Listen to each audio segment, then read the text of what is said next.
Hello and welcome to our fourth week here in our 8-week series, Learning the Fundamentals of Sahaja Meditation. We have been going through week by week learning about the practice of Sahaja and also getting into the depths of understanding the process that's taking place. So we're moving forward in that path.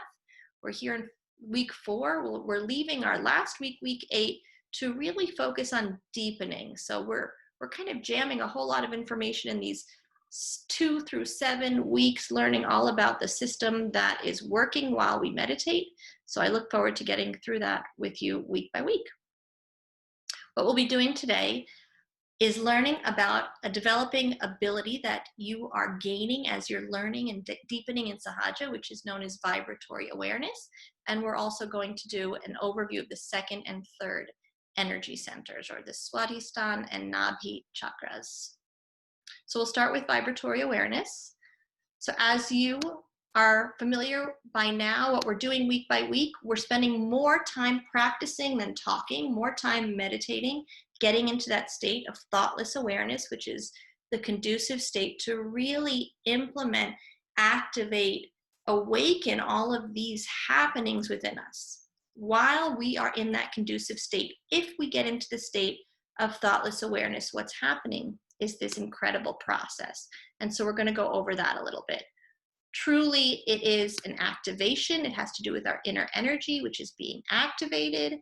It's balancing because our energy system is getting into a balanced state.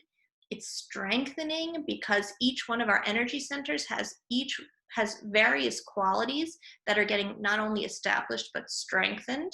So our system has a greater fundamental strength, truly a reestablishment of our subtle energy system.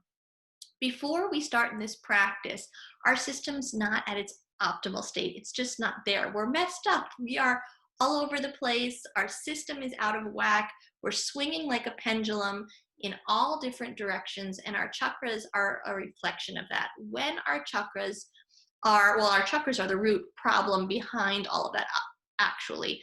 When our chakras are not in a balanced state, we are going to see those imbalances on the physical, mental, spiritual, and emotional level. However, once we're meditating, this inner energy is rising up from the base of the spine, putting our energy centers or chakras into a balanced state and establishing all those positive qualities within us.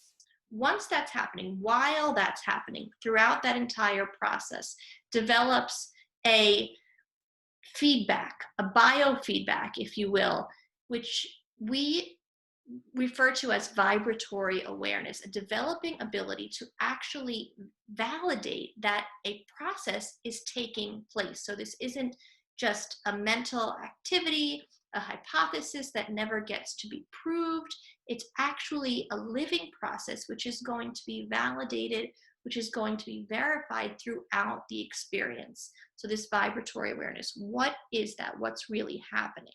So when our inner energy or our kundalini is rising up, once it's awakened and it's rising up our central energy channel, we can start to feel on the palms of the hands what's happening within our energy centers. It's reflecting the state of our chakras. It's truly narrating the effects of this practice of meditation. So our kundalini, again, in the sacrum bone at the base of the spine, once it's awakened, it's rising up the central channel, and then on our hands becomes this decoder. So we can actually decipher what's happening within our system by what we are experiencing and observing through a very subtle awareness developing on the palms of the hands. And as we go by week to week, we'll be learning about where each of the energy centers are. Very simply, you can see that map here on the hands. This is a very nice graphic animation that is showing how our inner energy, what is happening. This is obviously something that we can't see. We can't see it, but we can feel it. And through my personal experience of feeling it, I believe this graphic is a wonderful representation of it.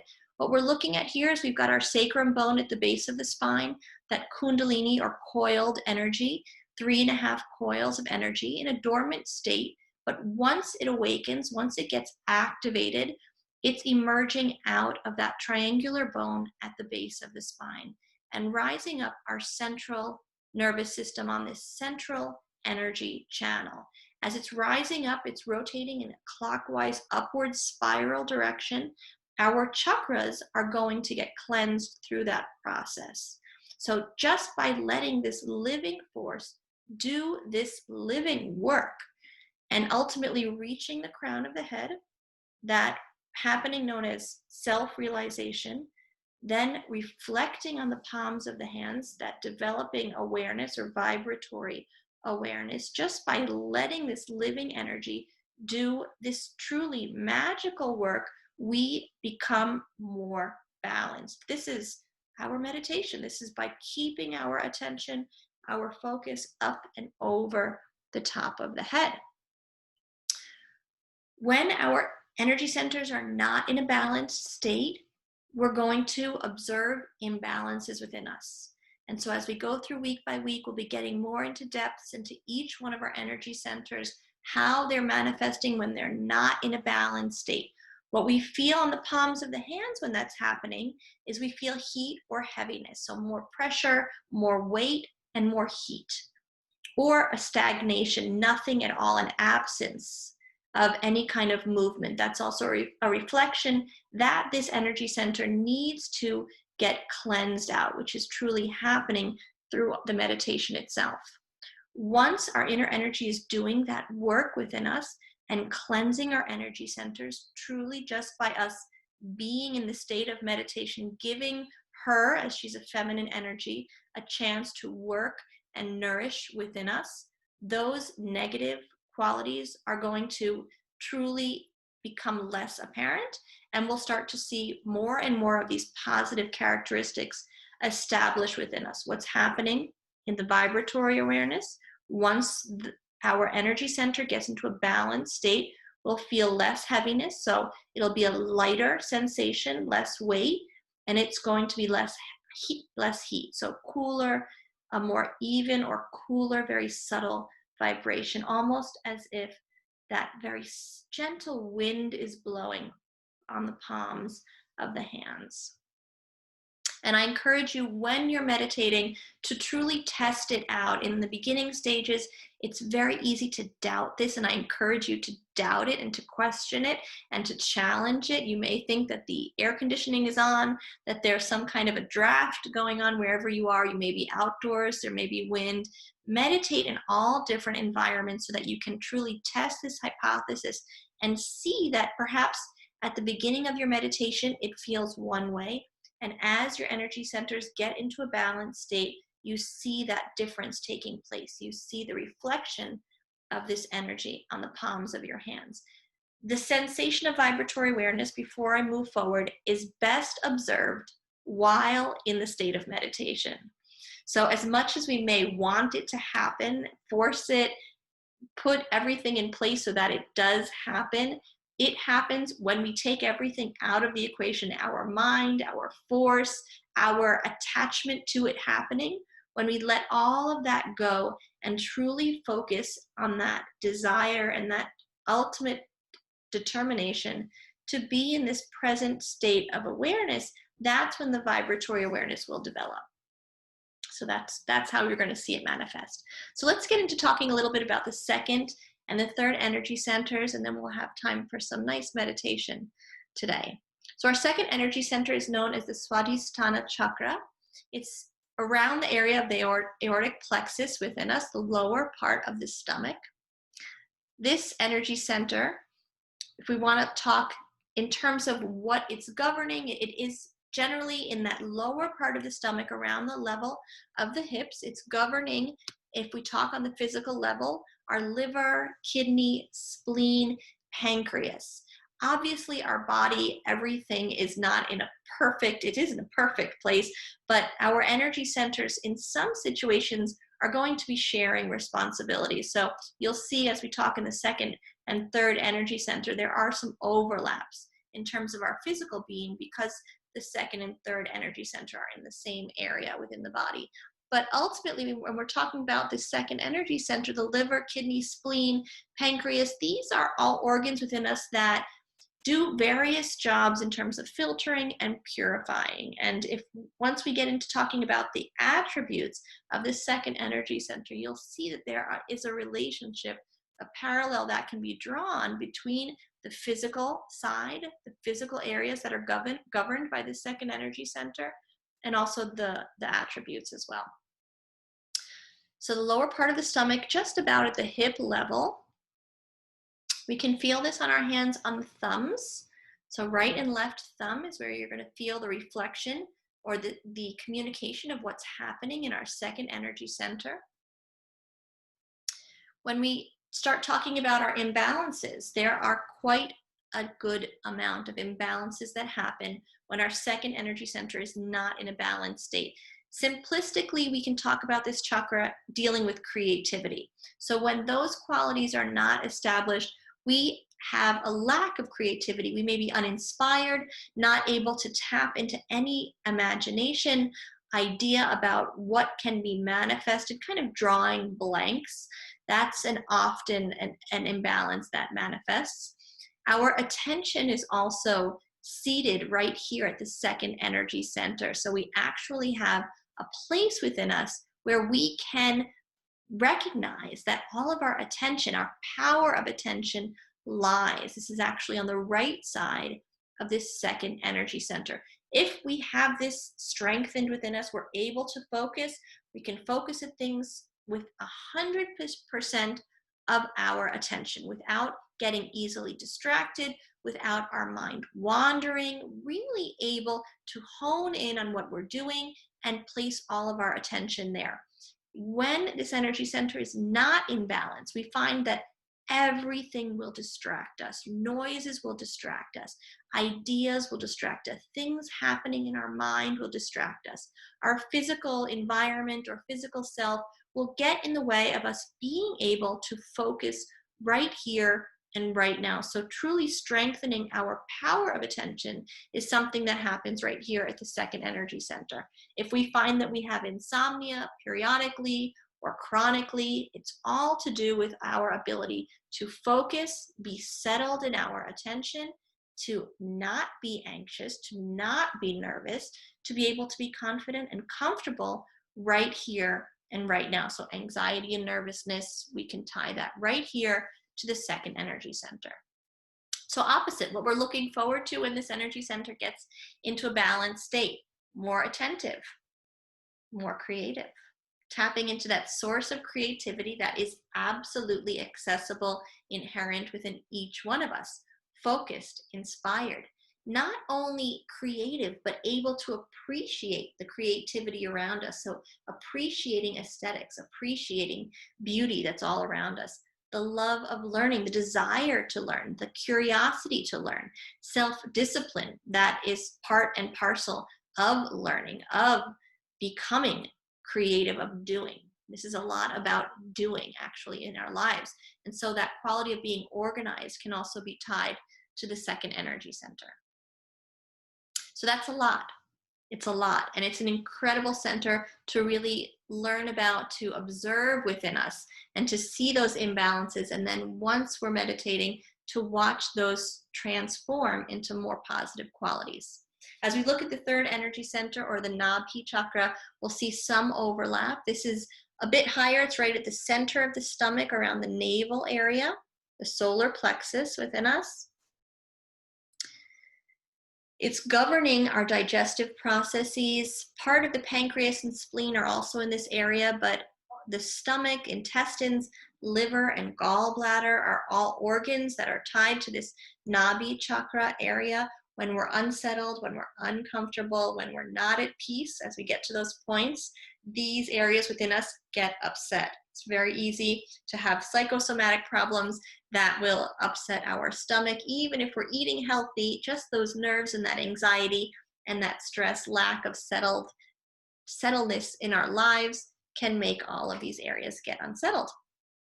So governing our digestive processes right at the center of the stomach, and we feel it on our hands on our third, fingers, our middle fingers, right? The middle finger. That's where we're feeling the reflection of the third energy center, or the Nabhi Chakra. So imbalances, lack of satisfaction. Simplistically, we talk about the Nabhi as being our satisfaction or peace. So when we're not satisfied, we have this thirst, this hunger that is insatiated. It's just not able to become satisfied.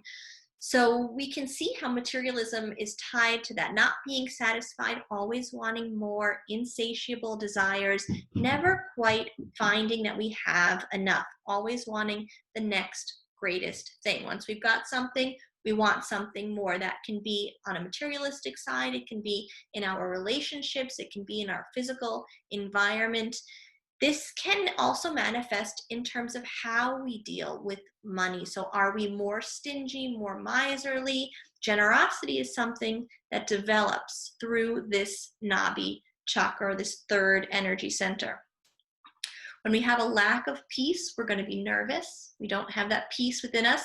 Obviously irritable, just nervous and easily offset because we're not grounded in that sense of just contentment, satisfaction, and peace. So really not being disturbed is what's going to be the positive quality within this third energy center. Anything to do with our finances or household, so financial or household instability is something that will truly transform. It's incredible to believe that instability, kind of an ongoing weakness in being able to be grounded and stable in terms of our life, our career, our job, our household, our finances, can be tied to our energy system, but it truly is. So instability in our finances or household can actually take a turn for the good. Anything to do with food. So if we're unsatisfied in terms of anything in our lives, that might be manifested in our food, retail therapy, food therapy, binging, craving, all those ways in which we try to satisfy the lack of satisfaction, those kind of hollow areas within us, through consumerism or through food. So any kind of food issues. So what are the positive qualities? Let's get out of that dark, sad place when focusing on the imbalances and focus on what happens when we establish that quality of satisfaction and peace. We become that. We just become peaceful, absolutely peaceful. Once that satisfaction, we tap into the source of satisfaction within us, we become that. We become satisfied. Doesn't mean we have to have more. Doesn't mean we have to have plenty. Doesn't mean we have to have the best, but it means that whatever we have actually gives us joy, gives us pleasure, and gives us that sense of absolute satisfaction and peace.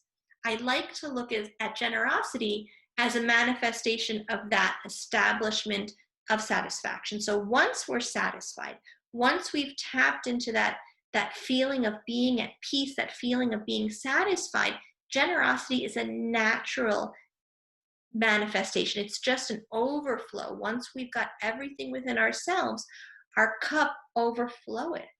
And so what's happening when we're satisfied is just we develop that very natural desire to share those blessings, that bounty. It may be materialistic, and it may just be through our expression of love. That generosity doesn't have to be in a materialistic side. So true generosity, true pure generosity that comes from the heart, that's not coming from a place of formality or imposition or artificial expectations, but coming from a true pure place, comes as an overflow of that sense of being satisfied. Dignity, also tied to our third energy center, just being settled, being established, anything to do with nurturing, with taking care of others. This also has to do with being righteous. So the quality of what is right, what is true, or what is dharmic. So that pure truth. Doing things not for fundamental purposes or because we believe it to be right, but tapping into a source of truth, recognizing good from bad, and behaving in such a way that you're preserving that truth that is inherent to each and every one of us. Patience or tolerance also naturally manifests from this true peace that gets established in our third energy center. Overall, anything to do with food, anything to do with money, anything to do with our household can truly be linked right back to our third energy center. So we can see this is an incredibly important energy center within us. It's often unsettled. We're often maybe not paying enough attention to these aspects within our life, but once our inner energy is working within us and clearing out the imbalances, these qualities just get established. It's a very exciting transformation to get established into that true peace that we are all destined to have, regardless of wealth or not. It's just a wealth, a success, a satisfaction that we all have access to. So that's it for our overview today. We're getting right on into our meditation. We may be doing some of these gestures and affirmations that you're familiar with, just to get our energy centers cleared out to enable us to get deep into that meditative state. We may do our left and right balancing. No, none of the meditations are ever planned. They're just responsive to what's happening right here, right now, in this moment. They're all unique, and I look forward. I'm always kind of tickled myself with the spontaneity of the depth that can come from being just connected to that desire to just grow deeper into our meditation. So that being said, if you've got anything that's might be making noise or might distract you, any notifications, this would be a good time to turn those off. You may take off your glasses. If you're wearing shoes and you're comfortable taking those off, this is a wonderful time to just sit back, relax, get comfortable. However you're sitting, on a chair, on a sofa, on the floor, indoors, outdoors, it truly doesn't matter. Just sitting nice and comfortable so that you cannot focus on your body and you can actually bring your attention within. So our home position is palms open on our laps, fingertips apart. We'll start by sitting in our home position and closing our eyes. We introduced last week a technique to begin and end our meditation. So we're going to begin with that technique of raising our inner energy and giving ourselves 7 shields of protection. If you're not familiar with that, you can go back to last week and brush up. So to raise our inner energy, our left hand is rising up from the base of the spine to the top of the head. The right hand is rotating around the left. When we get up and over the top of the head, we're going to tie 1 invisible knot. We'll do this 3 times. The second time, same thing. Left hand rises up. Right hand rotates around the left. When we get up and over the top of the head, we'll tie 2 knots. Third time, same thing. Left hand rises up. Right hand rotates around the left. When we get up and over the top of the head, we're tying 3 invisible knots. And then we'll return our hands both to our lap, palms open. We'll proceed with our 7 shields of protection. Our right hand starts on the left lap. We go over the head and back, and that's 1 shield of protection 7 times for each of our 7 energy centers. So we do our shields of protection. We can start to focus within, focusing on these 7 energy centers, expressing that desire that these 7 shields of protection should help establish and sustain all of those positive attributes within. We'll then sit with our palms open on our laps, fingertips apart, and see if we can establish our attention immediately, like turning on a light switch, sending our complete focus, our complete attention up and over the top of the head, about 1 or 2 inches above the crown of the head.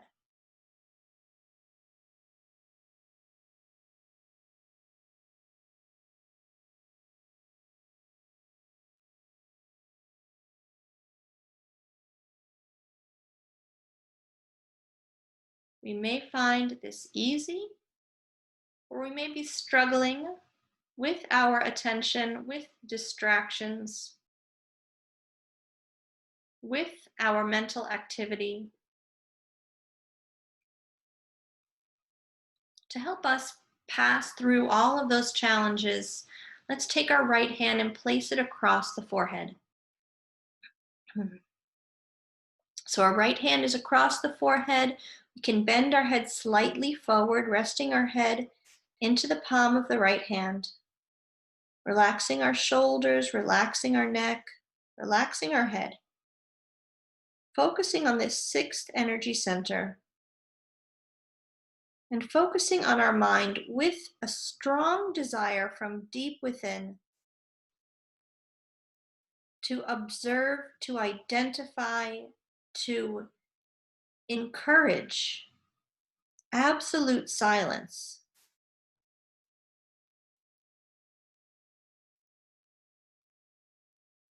We'll let go of all attachment to thoughts through the power of forgiveness. Forgiveness is a very simple technique that helps to open up this sixth energy center. So, without thinking of anyone in specific, but in general, we'll say from our heart silently, I forgive everyone, and I forgive myself. Casting out a blanket of love and forgiveness, covering our past, covering anyone that has harmed us, that is currently harming us, that may harm us in the future. Letting go of our anger, our resentment, by simply forgiving. I forgive. I forgive everyone. And I forgive myself.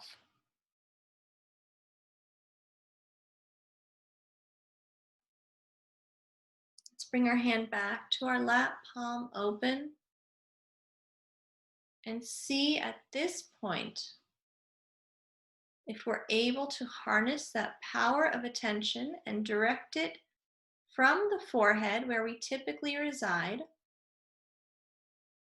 creeping upwards to that seventh energy center at the very crown of the head, and then slightly farther above.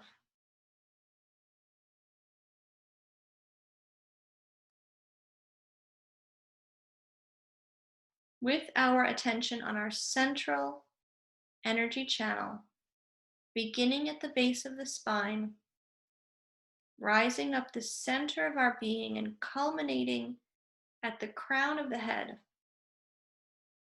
by desiring to have our attention in thoughtless awareness, by desiring to be in meditation, we can truly create a conducive environment for our inner energy to awaken from her dormant state, to rise up the central energy channel, to cleanse each one of our chakras, and ultimately to culminate at the crown of the head.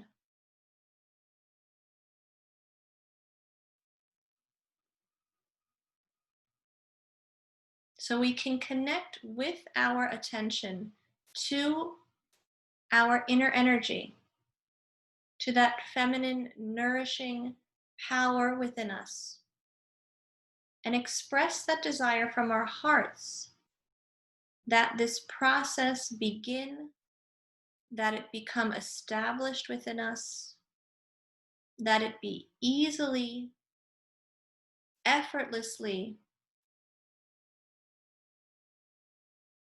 engaged, and that our desire be established in such a way that we are able to bring our focus beyond our minds,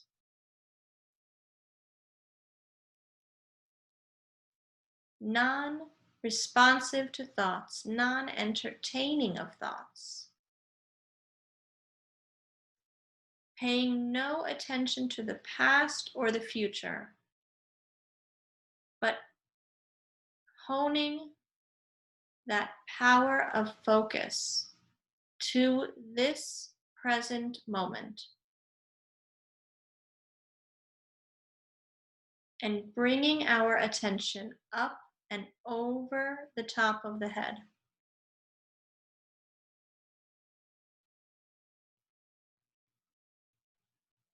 Let's mimic that movement, expressing our desire by raising our hand from the base of the spine to the top of the head. We can cup our hand in front of us, raising our hand up very slowly, a few inches in front of our body, slowly raising our attention, raising our inner energy from the base of the spine to the top of the head.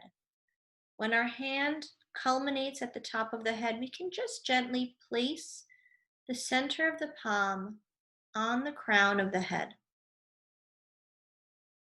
We want to connect with that point that was soft in our infancy, and so we can slowly explore that area on the top of the scalp to find the very center point, at the very center of the top of the scalp, placing the center of the palm on that fontanelle bone area, stretching our fingertips and gently giving this part of the scalp a little massage, pressing and rotating very gently, focusing more on the movement of the scalp than the rotation of the hand.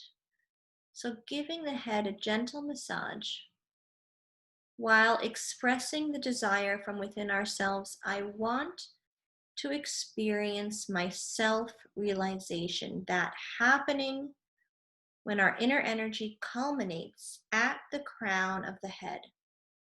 Or I want to deepen my self-realization. This is the final key that unlocks this door, keeping us from being in that ultimate state of meditation. That last key is just our desire to have this happening take place, to encourage our inner energy to connect at the crown of the head. Slowly, we can now raise our hand up over the fontanelle bone area and explore that area over the crown of the head, seeing what is observable close to the head and what we can observe farther above. Without thinking about it, without analyzing it, just in a state of thoughtless observation. What do we feel? What might be sensed very close to the head or slightly farther above? And we can explore along that vertical axis by moving our hand very slowly upwards and downwards. We may feel something closer to the head. We may observe something farther above. We can then switch hands, return the right hand back to the lap, and then bring our left hand up to the crown of the head, placing the left hand on the crown of the head, and then slowly observing, while raising the hand above, any sensations, very subtle expressions of energy that we may feel close to or farther above the top of the head. That vibratory awareness becomes strengthened when we are not thinking about the process. We're not reacting to our environment. We're not thinking about ourselves or our subtle system. We're comfortable being in a state where there is just no thought and observing the effects, the expression of this happening, the manifestation of this happening by observing anything, any sensations above the top of the head. We'll keep our focus over the top of the head as we return our hand back to our lap, palms open, fingertips apart, back in our home position. Our goal in meditation is not to understand the process. If we truly want to become successful meditators, understanding won't take us there. Processing and analyzing won't take us there. What will take us there is completely engaging in the experiment of being present without thought.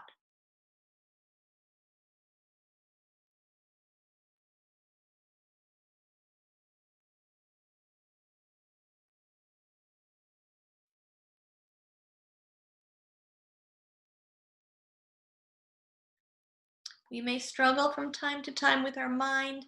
It may get in the way. Thoughts will come from the past, related to the future. We can at any point do that same technique. It truly helps us silence that very busy mind, placing the right hand on the forehead. From our hearts, I forgive everyone. And I forgive myself. I completely forgive everyone.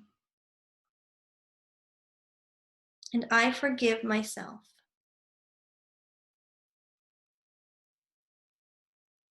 Even if we have to keep repeating this every few minutes while we're meditating, just to get back to that happy place where there's no thought, where we can focus up and over the top of the head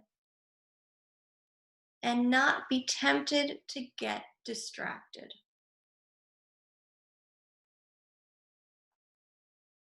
No thought matters right now.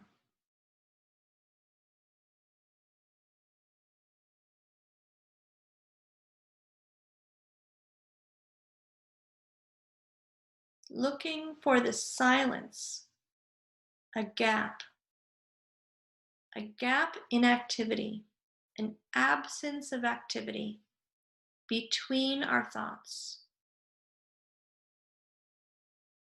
Not listening to the thoughts, not responding to them, not processing them, but letting them come and go while focusing on that absence of activity that follows each and every thought.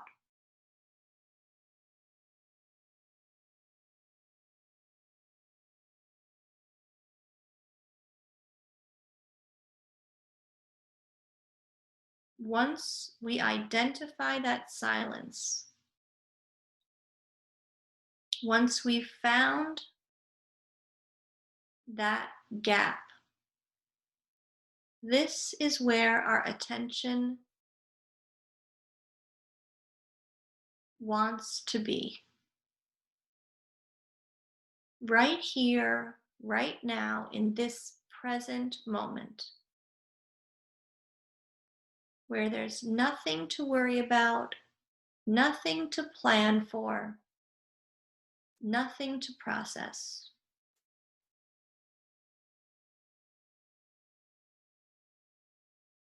Where we truly become thoughtlessly aware.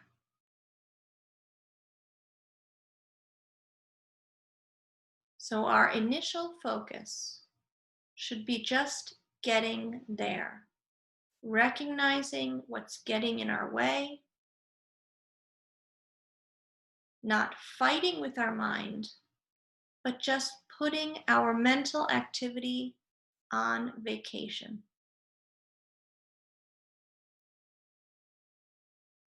Focusing on the silence. And if we can, bringing our attention, bringing our awareness above the level of the forehead, above the level of the mind, to establish our complete attention on, or if possible, above the crown of the head. And so by raising our hand up the central channel and holding the hand up and over the top of the head, we can establish that target destination, that space where we are ultimately determined to get.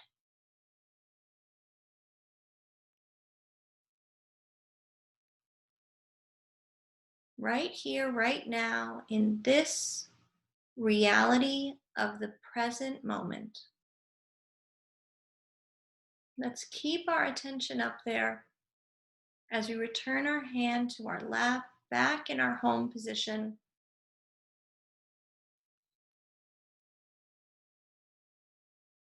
Guiding ourselves, correcting ourselves, being patient with ourselves. Any thoughts that come, not now. Not now is all we need to say. No thought matters at this moment. And then returning our focus up and over the top of the head.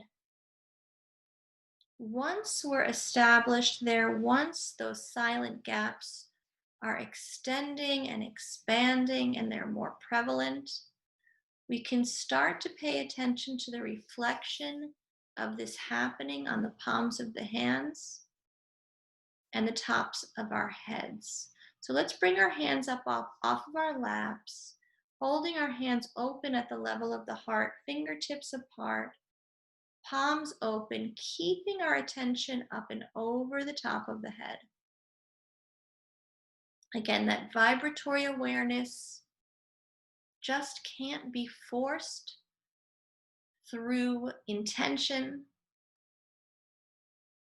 or desire. What does make it happen, what does make it more prevalent, that ability to detect what's going on within us, is just getting into a meditative state, completely thoughtlessly aware. So while our attention is up and over the head, right here, right now in this present moment, let's just loosely observe any sensations that we might feel in the palms of the hands or on the fingertips, not allowing that activity of observation to trigger us into any kind of analyzing state. We want to maintain that meditative state while just observing. So as we meditate for the next few minutes with a bit of music, let's see if we can maintain our focus up and over the top of the head in thoughtless awareness, negating or distracting those thoughts by just not paying attention to them, putting them in a place far away from where our attention lies. And if we're able to start paying attention to what we're feeling in the palms of our hands or on the tops of our heads once we're in that state of meditation. So let's enjoy a few minutes of meditation with some instrumental music.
Let's check on our state at this point by holding our hands up again at the level of the heart, palms open in front of us, fingertips apart. What, if any, sensations are we feeling at this point in our meditation? What is being communicated to us? What is the reflection of this process? What is the state of our subtle system?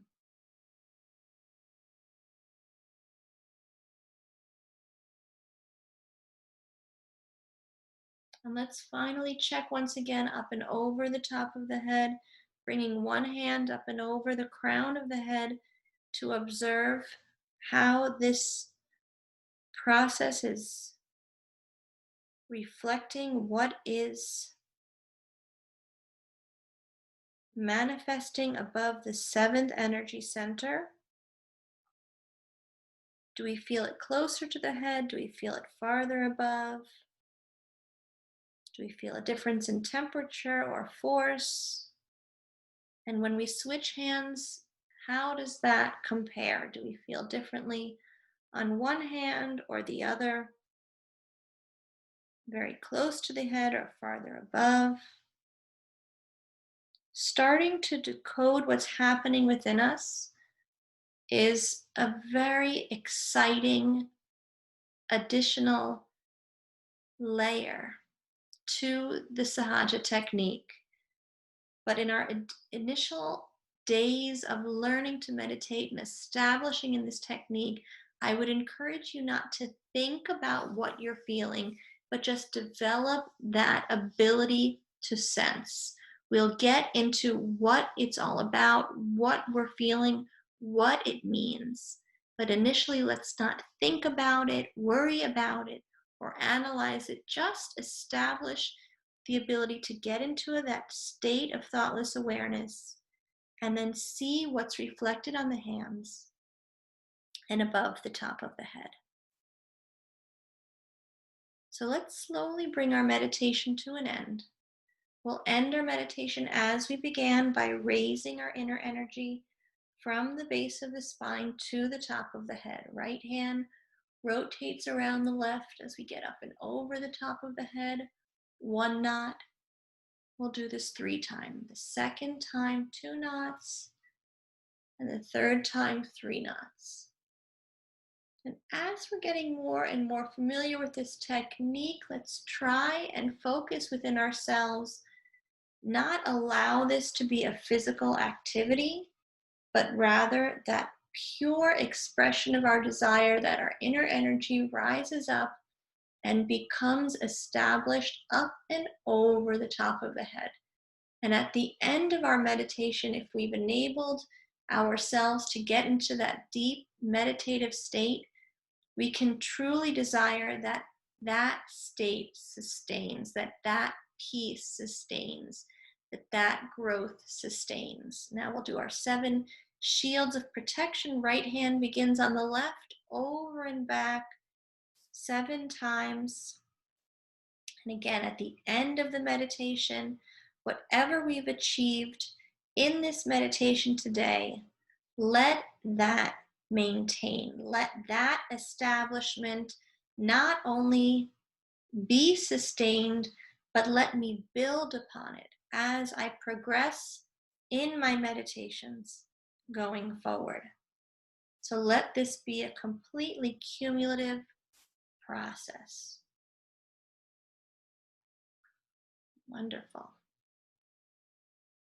So going forward, we just want to keep doing the same thing. The only way to prove this hypothesis of this technique of meditation to truly see if it works is by giving it a complete opportunity to work within us. So meditating on our own, 10 to 15 minutes and twice a day, mornings and evenings. If you can meditate collectively with others, that's fantastic.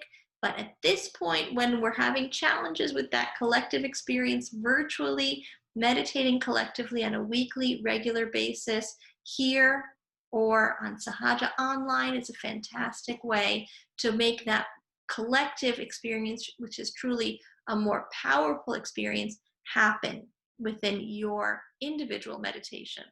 If you're not foot soaking already, evenings are the best time to do that. But if not, anytime, once a day while meditating, incorporating that foot soaking technique that we talked about in a previous week, incorporating this technique, raising our inner energy, see if it works. If at any point this is getting complicated, go back to the basics, just meditate. Just get into that home position and establish that state of thoughtless awareness.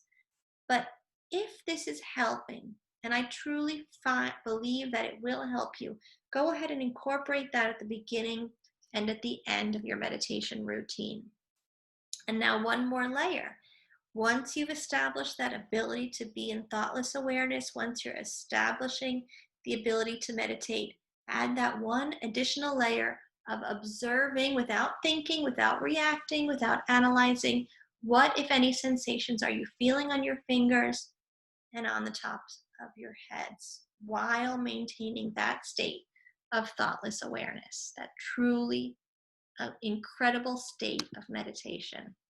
So with that, I will leave you for this week. It's been lovely meditating with you, and I truly look forward week by week to getting deeper in this process of Sahaja with you all.